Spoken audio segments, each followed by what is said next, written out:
Um, you've been with the Sandigan Bayan for quite some time. And if I may ask, from where you sit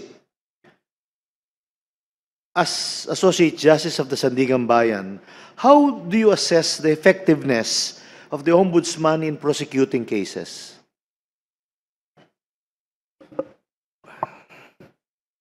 I believe that in any agency that we speak of, improvement is always welcome. If we discuss the achievements of the current, the past administration in the Ombudsman, I think much is left to be desired. I, I'm of the, I understand that the Office of the Ombudsman is constitutionally designed to be the tip of the spear in the fight against corruption.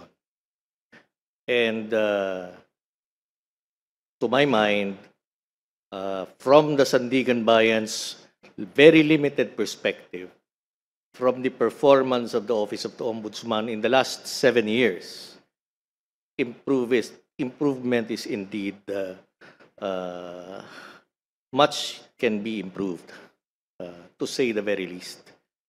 Your Honor, if I'm going to state specifics by way of statistics alone, I must highlight the fact that in the 7 years of the past ombudsman, he has filed, the cases filed, informations filed before the Sandigan Bayan is almost but not even equal to 1 year the amount of cases filed by the previous ombudsman before him. It's very sad and it's an unfortunate truth that in the Sandigan Bayan right now, for this year alone, there are only about 9 cases filed, 9 informations filed by the Office of the Ombudsman. When we're already on that 8th month. So, from the limited perspective that I sit as Sandigan Bayan Justice, I think judging from an agency that has a 5.5 billion budget, certainly much is desired. Thank you, sir. So, as a follow-up question, what specific improvement will you introduce should you become the next Ombudsman, Justice Muslim?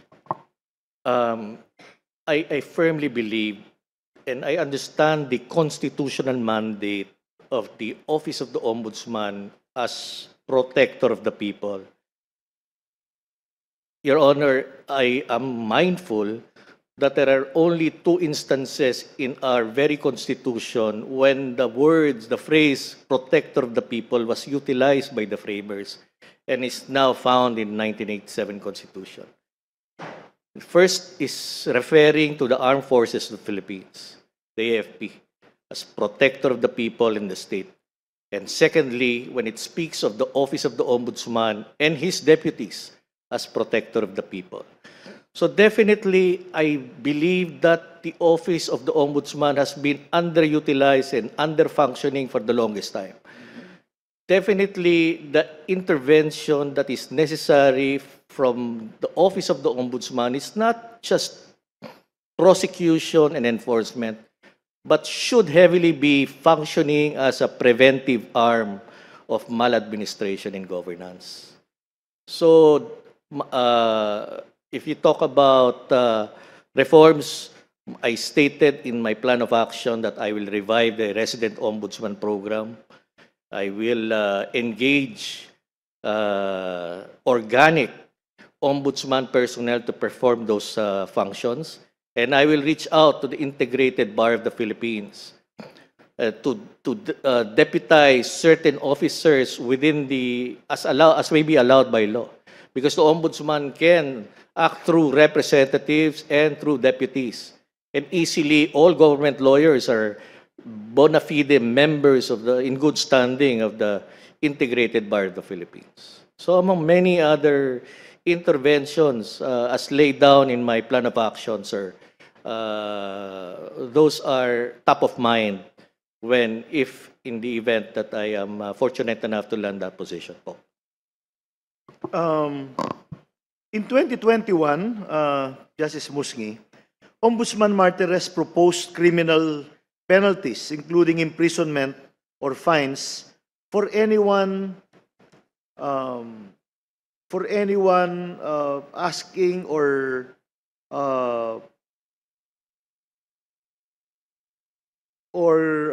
proposing to publish official SAL-ends. Some sectors have decried this as unconstitutional and a threat to public accountability. Can you please comment? I believe public access is enshrined in our Constitution in consideration of the public's right to know. Government officers and employees are always accountable to the people, and accountability should and access to information with regards to certain details involving public officers, I think is a constitutional requirement for those holding public office. So I think that I think the debate pertains to regulation, but to entirely restrict it to a point of prohibition, I think is unacceptable. So public access requires information be given to those who request it. This is consistent already to the resolution of the Supreme Court en banc, issued sometime 2012, penned by then Justice Mendoza, who mentioned that motive for gaining information is not important. What is important is access be given. So access is a constitutional directive that is not susceptible to too much interpretation bordering on prohibition, sir. Thank you. Well said, and that was my final question. Thank you, Justice Musngi, and good luck. Thank you, Attorney Cuevas. Thank you po. Thank you, Attorney Mejia. Our next interviewer is the Honorable Justice Erlinda Piñera Uy. Thank you, Attorney Cuevas. Good afternoon, Justice Musni. Good afternoon, Justice. In your current position as Associate Justice of the Sandigan Bayan, how do you maintain ethical standards and integrity in your work, especially when under pressure from powerful entities, if any? Well, consistently, and you understand this and recognize this as well, hopefully, Justice Linda, being part of the judiciary trains you to apply the letter of the law in all instances presented before your table for adjudication. Our experience and my environment with the Sandigan Bayan is collegial in nature, and I treasure that and I relish that environment as well. This gives us opportunity to discuss cases on the merits for applying the rule of law in all instances. So in every instance that presents that itself before us, we constantly and as a default apply the full letter of the law. And that would encapsulate my judicial experience in my court, Your Honor. Have you ever encountered pressure from powerful entities? And if yes, how did you handle this situation? I think if we, to my mind, I've yet to really experience pressure coming from a powerful front or anything. The convenience and we work, I think, we relish the fact that we work within the ambit of the law, and we restrict ourselves to the application of the law in every instance before regarding cases pending before us. In one of your action plans that you submitted, you stated that you intend to upgrade complaints portal of the Ombudsman. Can you share the mechanics of how you will upgrade the same? I think there's an existing complaints portal right now in the Ombudsman. Only that I think there is much need for this portal to be made accessible. So I think digitalization is key. We are in a computer age. We have a lot of progress in knowing fully well that each citizen now owns a computer, a mobile computer in hand. It's just a matter of digitizing the Supreme Court to be able to accept first complaints from whatever form or substance from our citizenry, who in the ultimate analysis is the the client of the Office of the Ombudsman as its champion.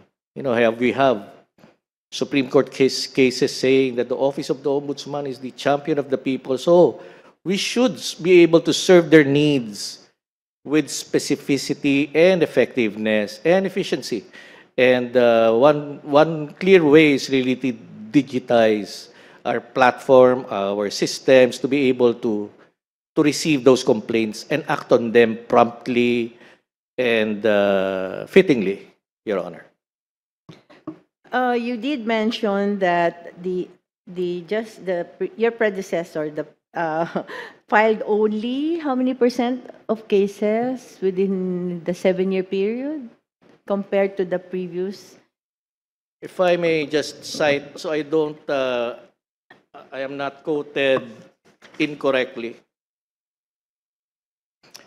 In the years, let's just count for the last 7 years, because the last 6 years, Your Honor, because in the 7th year he shared the output and the accomplishment of the previous ombudsman before him.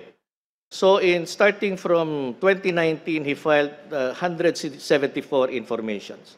In 2020, 80. In 2021, 106. In 2022, 223. In 2023, 162. In 2024, 96. And in 2025, the figures I have here is from just, I think, July. So it's 6 here, but I understand since then, it's now grown to 9. So this is compared to 1 year of the previous ombudsman, 2017, it's 2,447. So it's not even, I think, 50% of 1 year alone. So that is where I'm coming from, Your Honor. But would you have the data on how many cases were filed vis-a-vis the cases, the complaints that were filed and the cases that were successfully prosecuted, or I mean, went into prosecution? I have no data on the number of cases that I have cited, but my data with the Sandigan Bayan is as far as conviction rates and acquittal rates is concerned, Your Honor. My understanding is currently the conviction rate of the Sandigan Bayan is about 64%. The acquittal rate is about 24%. I see. How will you address the issue of inordinate delay in resolving ombudsman cases, should you be appointed? My plan is really to follow the letter of the Constitution, directing the Ombudsman to act promptly. So prompt action is the constitutional mandate. So really, to me, it is abominable to see pending cases reaching 8 years, 7 years for preliminary investigations or even fact-finding before the Office of the Ombudsman, considering that the Office of the Ombudsman applies different burdens of evidence.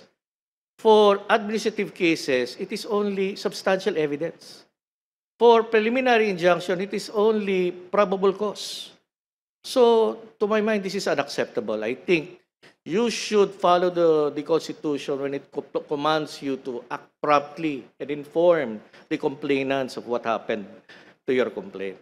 So that is, to me, an area where improvement should take place. And bottom line, Your Honor, if I may add, that when you deal with inordinate delay, you follow your own rules. What rules am I talking about? Even the Ombudsman has laid out in its Administrative Order number 1, time frames and timelines. So you apply strictly the timelines there, and if you violate it, you dismiss it without prejudice to refiling. So there is no there is no discretion that comes into play. Of course, there are exceptional circumstances regarding involving voluminous records, number of respondents, but that should not be the rule. That should be the exception. Thank you, Your Honor. What role should the Ombudsman play in ensuring compliance with procurement laws and preventing ghost projects or anomalous transactions? Procurement laws. I would suppose if you're talking about the new procurement law, there are, it's very rich in options on how to protect public funds from being utilized inappropriately. But as far as the Office of the Ombudsman is concerned, I think this would be consistent with my desire to put in resident ombudsman to be actively on the guard to return that platform, that tool, I think is indispensable. I am familiar with why it was, I have heard reasons why it was taken out in the first place. I think it's budgetary, or it became an ill that they had to suspect as a little rotten and has taken that shape already. But I'm sure those issues can be managed and the best advantage can be procured when you have an active voice or commander inside very key agencies who are frontliners, for example, in healthcare, revenue generation, in agriculture, in very important key agencies. Not all. So you can manage your resources very carefully. My last question, Justice Musngi, can you convince us that you are the best candidate for the position of Ombudsman? Best candidate. I'm sure everybody has qualities they offer. All the other candidates, I think, to my belief, have their own advantages and strengths. But what I can offer is my executive experience coupled with my judicial career for almost 10 years in the Sandigan Bayan. I think I can consider this already my core competence. What I believe, likewise, that the Office of the Ombudsman should be energetic, should be fairly independent, and fiercely loyal to its mandate. And and I don't pretend to do it all alone. So I think it will be very important to collaborate and coordinate with other key agencies to fulfill this duty, Your Honor. So that was my last question. Good luck to you, Justice Musngi. Maraming salamat po. Thank you, Justice Uy. Our next interviewer is the Honorable Congresswoman Jervil Luistro. Good afternoon, Justice Musngi. Good afternoon po, Madam Congressman. Justice, the Justice Department issued 2 circulars, that is 15 and 28, technically elevating the amount of evidence that is necessary for preliminary investigation. To be specific, it is reasonable certainty of conviction standard, considering that one of the mandates of the Ombudsman is to conduct preliminary investigation as well. May we know your position, whether or not you will be adopting the same amount of standard or you will be maintaining the probable cause amount of evidence? If I may just share before I categorically answer that question, Madam. I am fortunate to be part of the Justice Sector Coordinating Council.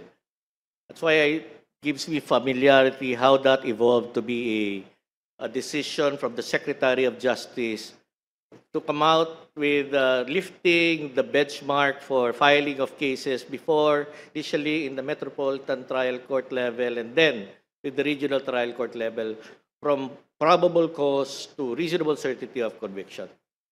To answer your question, I believe probable cause should be the appropriate benchmark still. Reasonable certainty of conviction, I think, would be material to test on ordinary criminal cases. Ordinary criminal cases. To my mind, it is still the benchmark in the Constitution, in the issuance of warrants of arrest, even when it is filed in court, remains to be probable cause. And just to stretch it a little further, the Ombudsman, interestingly, is not part of the Justice Sector Coordinating Council until this date, even as we speak now. So it's a little queer to see that, because it is indeed a pillar in our justice system, in a foremost player in the justice sector, but it remains not to be active in JSCC. I think JSCC should consider including the Office of the Ombudsman in the JSCC, consisting of the Supreme Court, the Judiciary, headed by the Chief Justice, the DILG, and the Department of Justice. My quick answer is no. Probable cause is sufficient. Maybe when they are a member, when Ombudsman is now a member with JSCC, then maybe we can consider that further. But if I may stretch this, my thoughts on this as well, what's important po, to my mind, is that the determination of probable cause be left to those who are going to prosecute that. So right now, it's organic with the Office of the Ombudsman who determines probable cause, because they investigate and they pass it on to the special prosecutor for prosecution. I think that if it's going to be, it's the special prosecutor who prosecutes, then I think, and consistent with the mandate in 6770, it should be the special prosecutor who determines probable cause. So he or she builds the evidence, and then when comfortable that he has met probable cause, he or she prosecutes it before the Sandigan Bayan, Your Honor. So those are my thoughts po. Thank you. May I know what JICC stands for? The Justice Sector Coordinating Council po. It's Justice Sector Coordinating Council. Yes po. Thank you. For my second question, Justice, in 2022, the Ombudsman rule provides that the committee report from Congress shall be subjected to case build-up for a period of 60 days, extendable to additional 30 days. And during that time, it should not be considered as adversarial and should not be docketed yet. Now, in 2025, that rule has been changed, and it now provides that committee reports shall be docketed and scheduled for preliminary investigation right away. So, if given the chance, Justice, to be the next Ombudsman, would you adopt the 2022 rule or the 2025 rule? My view there is this po. I think it's a complete waste of money and time of all our good congressmen when they conduct their investigations, even in oversight capacity or in aid of legislation, to still conduct fact-finding. I think docketing and proceeding with preliminary investigation in accordance with the 2025 rules should be fair and appropriate considering all the circumstances. But my additional view there is this. I personally believe that the 2025 rules issued by the last living ombudsman prior to his end of term, I think that leads much to be examined. Why change the rules all of a sudden before you leave? I think the new ombudsman should be given the chance to really review your rules at the outset and not when you leave. So maybe that should be a consideration for the next ombudsman to take a serious look at the new rules issued before the former Justice Sam Martires left. Similarly, Justice, the Commission on Audit, they transmit decisions to the Ombudsman, Opo. but it is really not clear what appreciation as evidence should be accorded by the Ombudsman to the findings of the Commission on Audit. Again, may we be enlightened on your position on how the decision of COA should be appreciated by the Ombudsman. I think the Ombudsman should appreciate it, the COA report as such. It is in the nature of administrative appreciation of the facts laid out before them. If it's an administrative matter pending before the office of the Ombudsman, I think that should be respected as well. But if the charge is criminal, I think a new evaluation should be pertinent, because the weight of evidence utilized by the office of the Commission on Audit is far different from the weight of evidence utilized by the lens of the special prosecutor, to my mind, in determining probable cause. So that's entirely different po. Usually justice, but not all the time. It carries with it a recommendation for filing of violation of Anti-Graft and Corrupt Practices Act. So is this the same scenario that you are referring to with From respect COA po? to? Yes, COA Justice. the examination of COA pertains to the administrative aspect of a government transaction. The criminal aspect, they can have their own opinion, but to my mind, the evaluation of COA is different from its core strength in finding an audit, in determining the course of audit. So I think the Office of the Special Prosecutor should be the best determinant, because they, at the end, will be prosecuting this case before the court. Thank you. And earlier, you made mention about the Ombudsman being a preventive arm rather than only an investigative and prosecutorial arm. I wish to ask your opinion about the possibility of giving power to the Ombudsman to subpoena bank records in light of the bank secrecy law and the recent jurisprudence on the power of the Ombudsman to look into this. I think a court order is required before the Ombudsman can examine court records, even if the 6770 allows them to open bank records.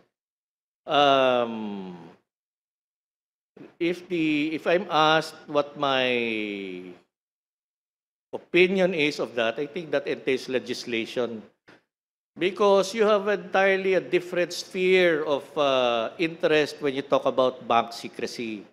We are talking about the stability of our banking system now in protecting its own.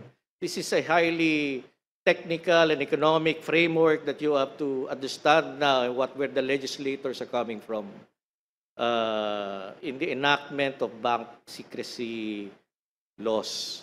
So in terms of, I think, in terms of pending cases, you secure a court order. In terms of bank records being the subject of investigation, you go to the AMLA. If indeed these are proceeds of criminal activity, or this has resulted, the wealth is coming from illicit sources, the law allows you to an asset prevention, asset freeze order from the courts through the AMLA even. So With I that think interest should be weighed differently in this particular concern, because we're talking about economic banking system in interest with regard to special interest of an accused in a case pending before the office, in a matter pending before the office of the Ombudsman po. Nonetheless, Justice, if you will be given the chance to propose a legislative measure on this, would you propose for granting of such power to the Ombudsman, the power to subpoena bank records? Without involuntarily, yes. I think accountability should be weighed in a considering when a public officer is involved. I think much of his privacy interests are a little should be sacrificed. But that sacrifice needs to be contained in legislation. So you may amend the statements contained in a statement of assets, liabilities, and net worth to include a specific colatilia allowing a voluntary waiver of bank accounts wherever they may be found, whether local or foreign. That would be a good avenue to start your legislative study on. Or else you will have to amend the bank secrecy law.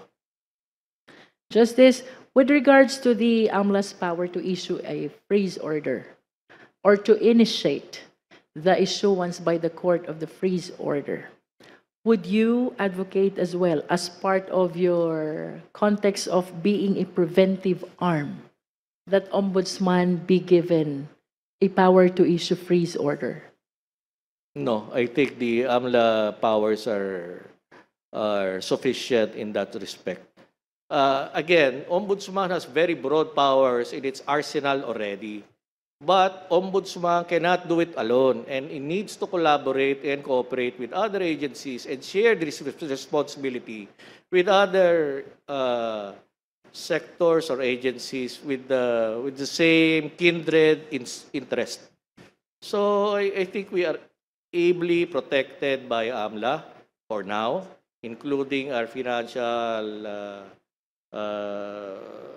including those laws on terrorism, finance, and so forth, because to aim for such an additional power would, I think, be inconsistent with powers already enjoyed by other government agencies when partnerships and collaboration should be more useful, Your Honor.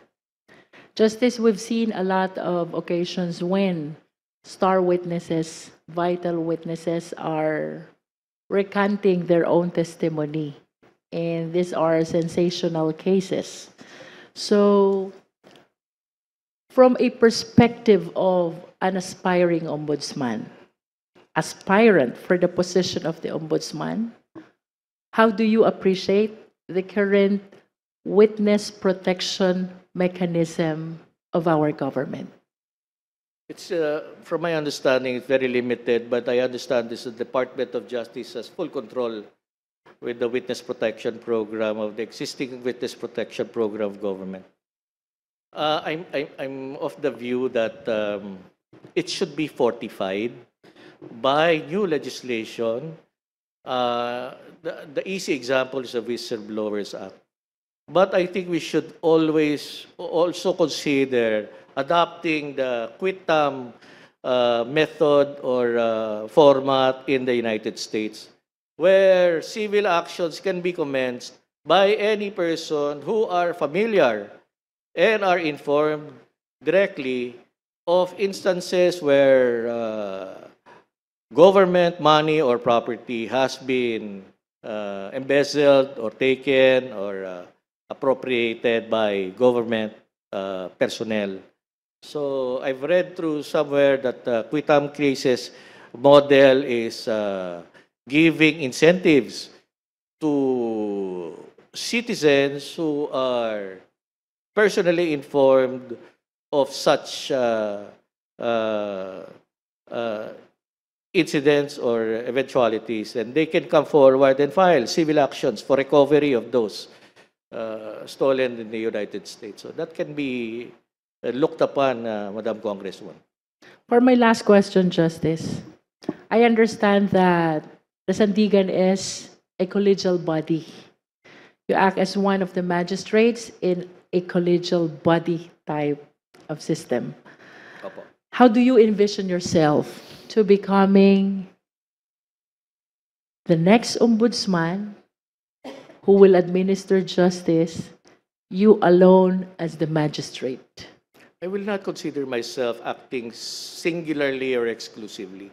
I think the best ombudsman is that who can reach out to the broadest spectrum of the general public to engage them actively and constructively, considering himself to be a firm partner rather than a person acting alone. I think collaboration is key. He has no monopoly of intelligence in the fight against corruption. I think this is a shared responsibility for the citizens of this republic to undertake. That entire, but with the ombudsman at the help. So I think the decision-making process can be achieved by being as best transparent and most accountable fashion, and bearing into mind the greatest public interest. So he should be sensitive to public criticism. He should be sensitive to public sentiment, Your Honor. So I don't consider myself as acting alone in that respect po. Thank you, Justice, and good luck on your application. Maraming salamat po. Thank you, Congresswoman Luistro. Our next interviewer is the Honorable Attorney Nesauro H. Firme. Thank you, Attorney Marife. Good afternoon, Justice. Good afternoon po. Yes, okay. I have two sets of questions here. One comes from the good Senator, Senator Alan Peter Cayetano, and he has only one question. So he would like to know your stand on the lifestyle check.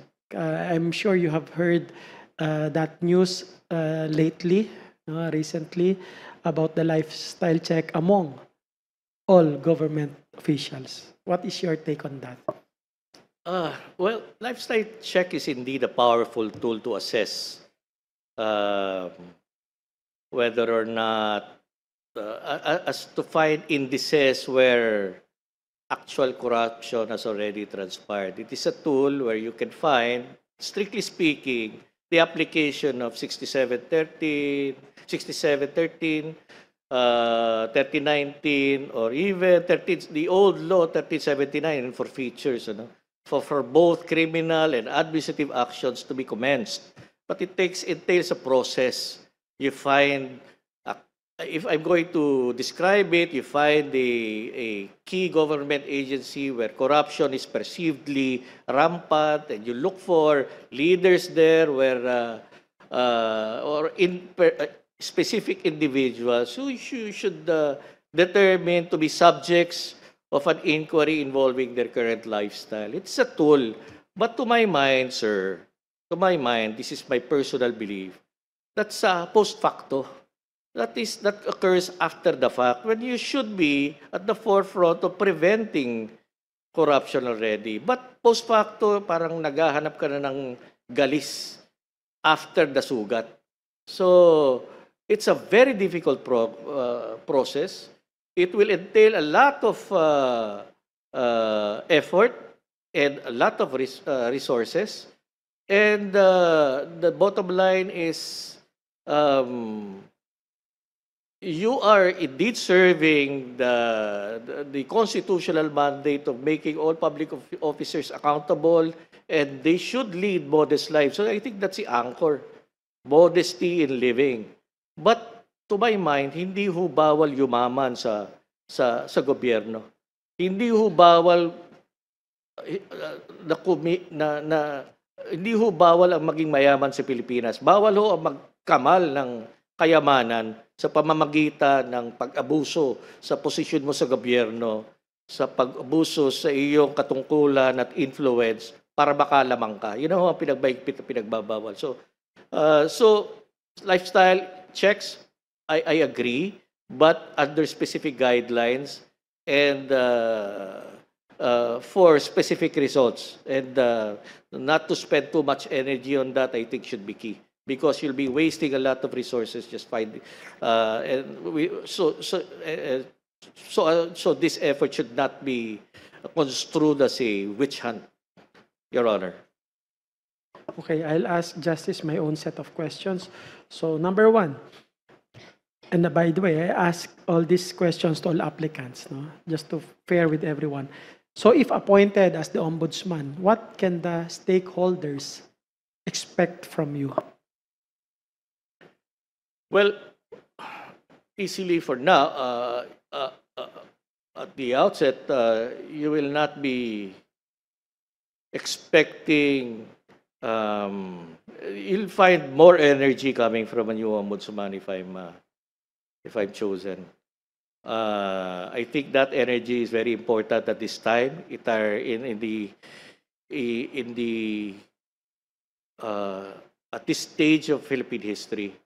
I think the ombudsman, the appointment of an ombudsman will play a very crucial role. I've read in an article somewhere that Philippine history has been carved by scandalous events of corruption, where it's corruption, anti-corruption, engaging themselves in a heavy dialectic already. I don't think we should demonstrate it any further. We talk about even the friar lands that were sold early on in the 18th century, till EDSA, ERAP, our interest, and now it's churning again. It's churning again. So it is very key that the ombudsman be given that responsibility at this stage of the presidency of our incumbent president, so that he can form his lasting legacy after he has declared practically a war on corruption in his last SONA. Mahiya naman kayo. Problema po dun is, paano kung walang hiya? So therefore, dapat yung ombudsman should be at the forefront of that fight. Okay, next question, Justice. So I've been looking at your records. You've been in government, acting in different capacities. So despite all these accomplishments and now being the Associate Justice of the Sandigan Bayan, why do you still want to become the ombudsman? My belief is that being part of the judiciary, if you are serious in the fight against corruption, should not be limited to the adjudication level. I think heavily the fight is at the forefront, and with your complete grasp of the mandate of the Office of the Ombudsman, and with the arsenal at your disposal, I think it all boils down to political will. If the President continues and sustains his disposition that he is going to spend the rest of his incumbency fighting corruption, then the Office of the Ombudsman should be a good collaborator in that vision, Your Honor. I also understand, Justice, that you have been appointed by the President, one as Undersecretary of under the Office of the President, and number two, as Associate Justice of the Sandigan Bayan. No? Opo. So having these political appointments from the President, no? My question now is, how apolitical are you? I don't belong to a political party, Your Honor. I have been appointed by the President because in performance of his duties as President in accordance with our Constitution. I am not beholden to anybody, and I will apply the letter and spirit of the law in resolving or deciding cases before me. Also, if there are strict rules on if I feel obligated to disclose conflicts, personal conflicts that will render me incapable of acting judiciously, then I'll be able to disclose that, and in appropriate instances, inhibit even. If you're talking about persons who have appointed me, but I think that is moot already in my case, because the appointing authority that I respected is no longer here, Your Honor. So you mentioned earlier that you are not beholden, and we all know that independence is one of the qualities of a good ombudsman. So my question is, can you give me an instance where you have displayed independence, no, in the discharge of your, whether the past or present duties? Independence, Your Honor. I think, daily basis independence is when you carry out your judicial functions with the limitations, with the perspective only of a juror or a judge exercising his duty.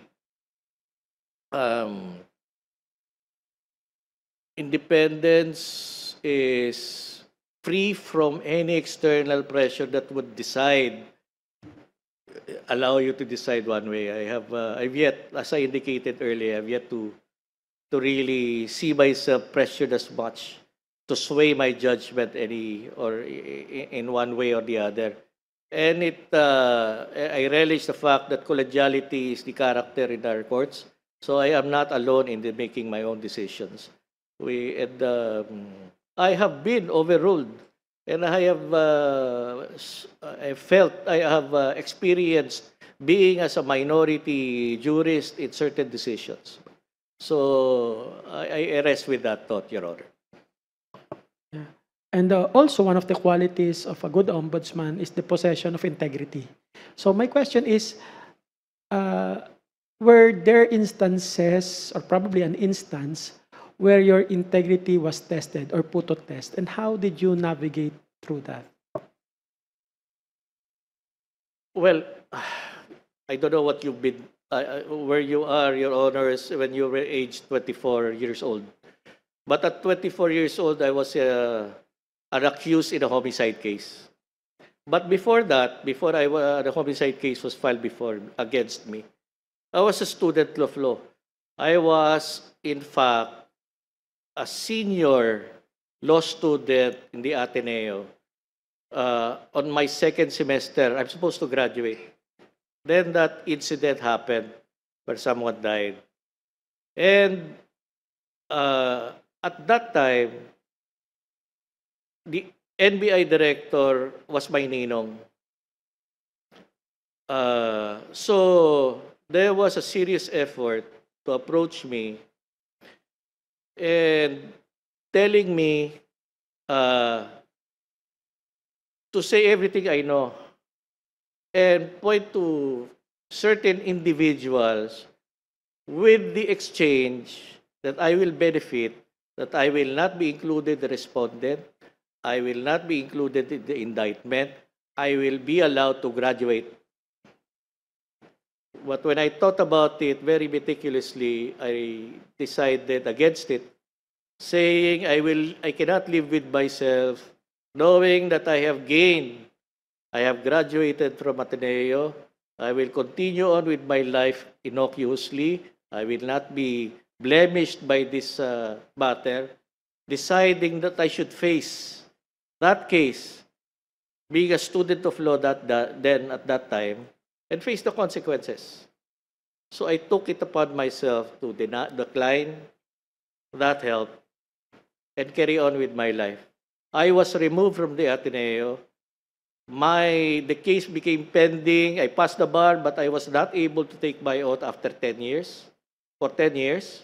So I suffered those consequences because I stuck to my decision and not to make an easy path for myself,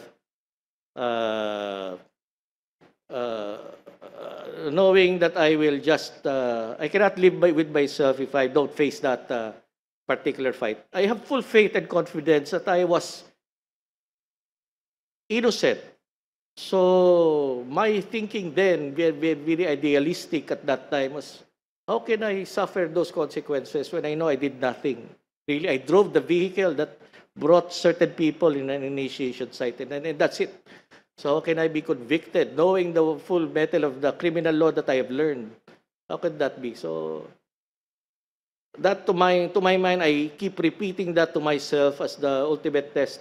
I should have been, knowing, I should have, I could have escaped that predicament, but to live with yourself, with your beliefs, I think I cannot. That's very difficult to bear. Thank you, Justice. So, next question is, well, I know as a justice, do you still enjoy a private life right now? Do you still? Yes. Yes, Your Yeah, Honor. okay. So what significant development in your life do you foresee would happen to you when you become the ombudsman? And are you ready to cope with that? Now, if I become ombudsman, I think I'll be a lot busier because I have only 3 cases pending before my division at the Sandigan Bayan now. I have from when I assumed chairpersonship of the 4th Division, I had 379 cases. Now it's reduced to about 20.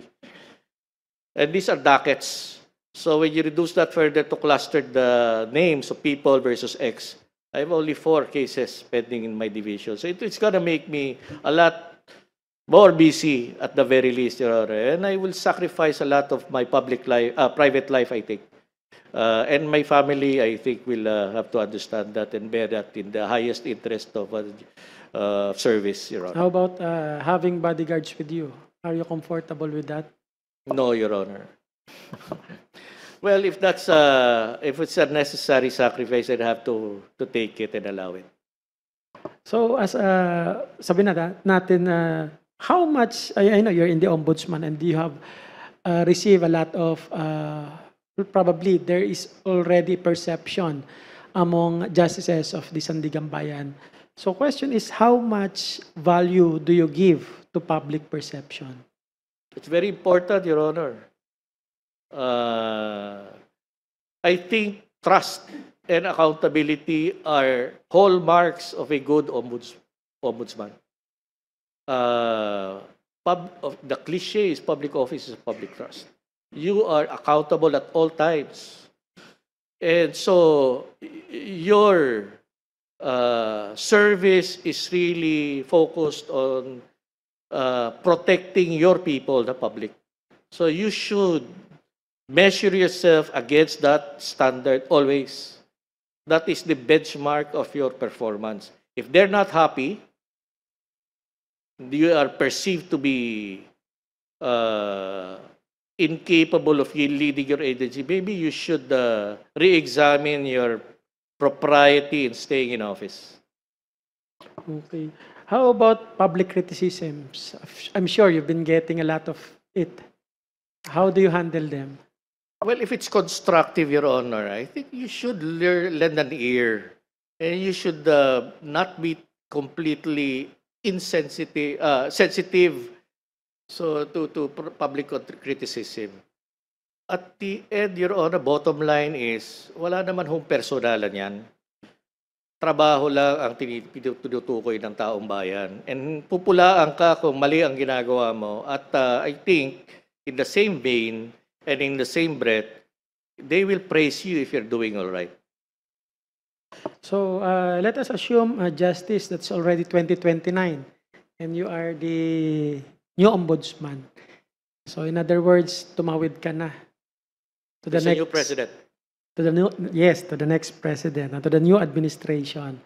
So I have 5 things here in my mind, and I want you to rank them accordingly. 1 being the most significant as far as you are concerned. No? Number 5 would be the least significant, not necessarily insignificant. No? So number 1 would be the president that appointed you to this post. Number 2 would be the next president, no? 2029 na.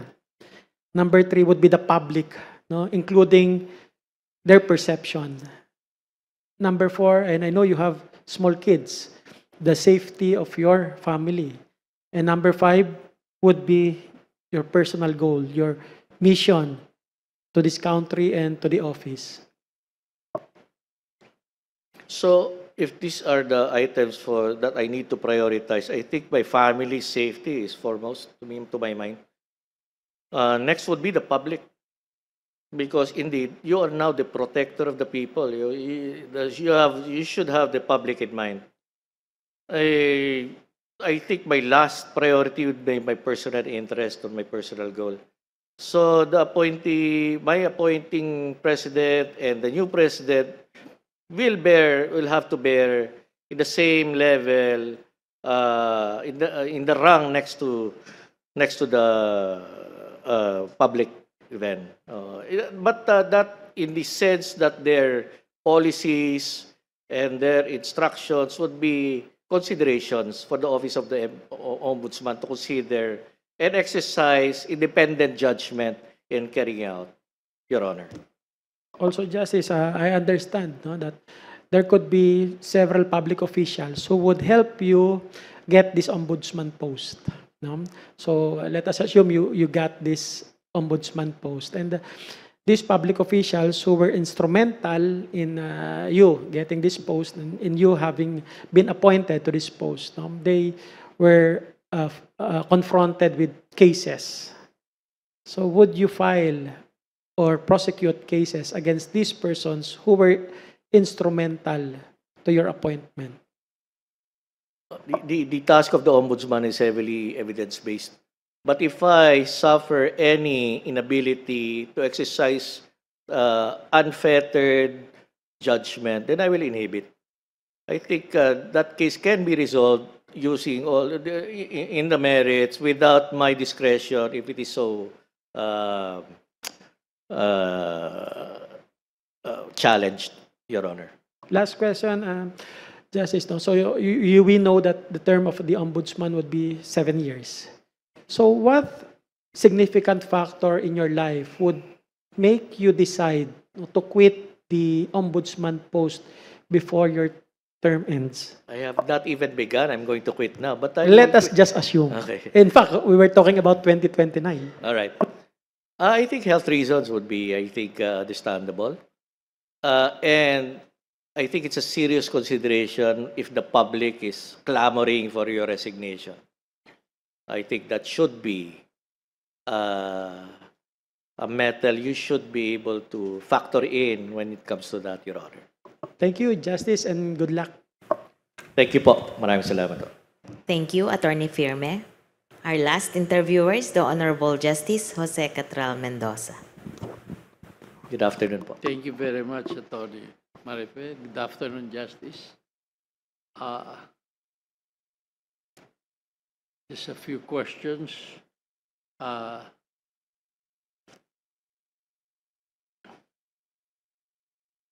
In your paper, you mentioned the revival and strengthening of the investment ombudsman to enhance ease of doing business and attract investments.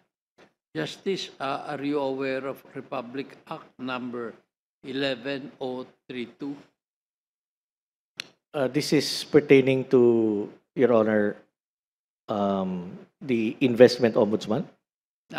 Yes. The yes, or number the three. ease of doing business law, Yes, the yes. ARTA law. If I You want to revive it because it says it, revival and strengthening. My what- question is, are you aware of Republic Act number 11032? Is this the act of the ease of doing business law, Your Honor, creating the ARTA? Yes. Yes. I'm familiar with that law po. And I'm also familiar with the fact that there is no investment ombudsman currently existing or functioning within the office of the ombudsman at present. Not like before, when there was an investment ombudsman and an environmental ombudsman who was functioning specifically to carry out certain duties and responsibilities po. There is, no. So now you want to revive it. Yes, Your Honor.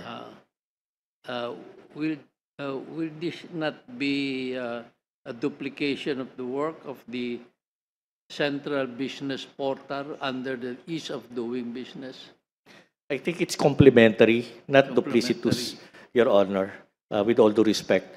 ARTA is specifically charted and functioning to perform those duties, but it has no disciplinary authority or power. They have to, again, just refer this matter to the Office of the Ombudsman.